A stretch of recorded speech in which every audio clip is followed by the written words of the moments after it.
Chelsea fans have started an online campaign to help get one signing over the line. Brighton refused to make discounts on the £100 million for Caicedo, but maybe hashtags will make them sell. Some big fan accounts on Twitter have started the free Caicedo hashtag as a message of support to the Ecuadorian. It is trending on football Twitter, and there's a good chance Caicedo is aware of this. Chelsea don't want to overpay for Caicedo, and they also want to make some bucks from player sales.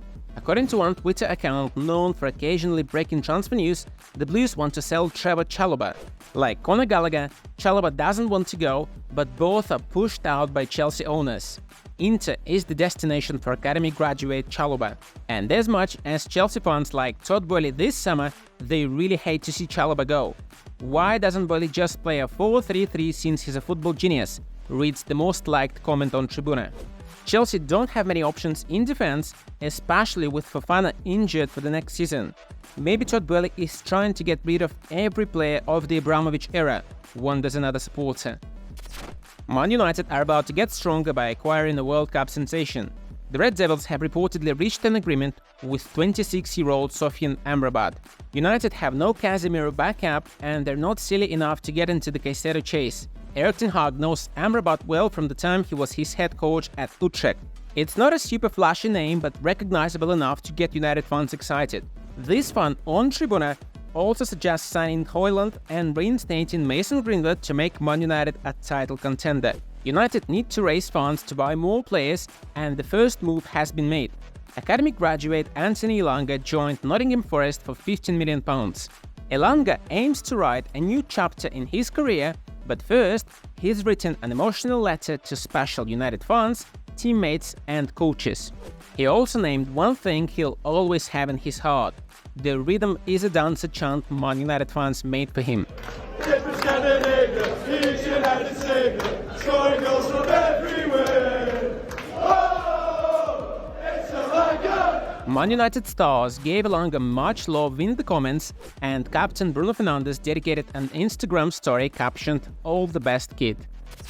Fabinho's move to Saudi Arabia is in danger, and it has nothing to do with his French Bulldogs. According to The Athletic, there's a delay in the process of finalizing the transfer.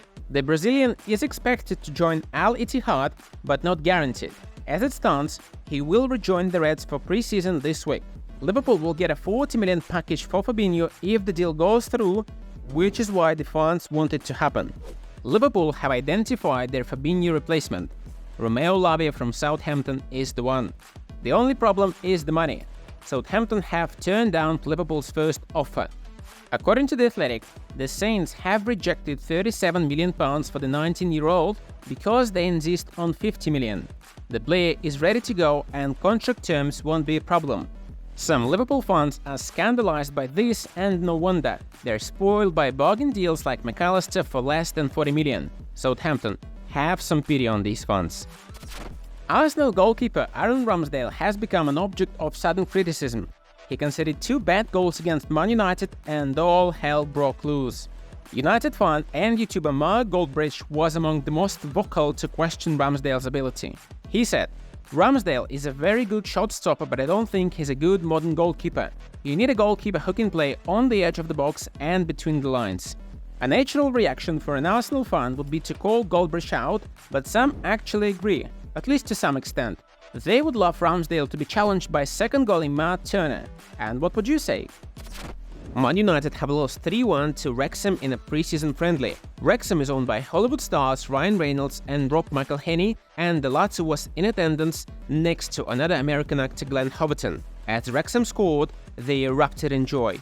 Erik Ten Hag was in the stadium, but he wasn't the head coach for the occasion. Youngsters only plus granddad Johnny Evans played the game, so U18 head coach Travis Binnion took over. He was credited as the manager in the ESPN broadcast. Binnion joined the club in 2019 and was appointed U18 head coach in 2021. Erik Ten Hag didn't look too happy about Binnion's team, but this is his default facial expression all the time. Although Ten Hag didn't manage the young team in the Wrexham defeat, he spoke to the media. He didn't like what he saw. He said, "We are disappointed with ourselves. We lacked structure, we had some objectives that we didn't reach. This is men's football. The result is negative, but you have to learn from this." Wrexham beat Man United, but at what cost? The striker Paul Mullin, who scored 45 goals last season, had his lung punctured.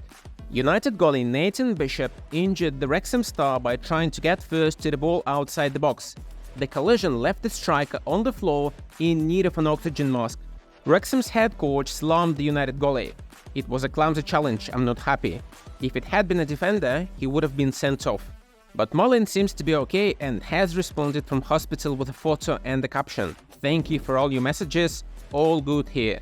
There are no hard feelings on Wrexham's part despite having the star player injured by Man United's goalie.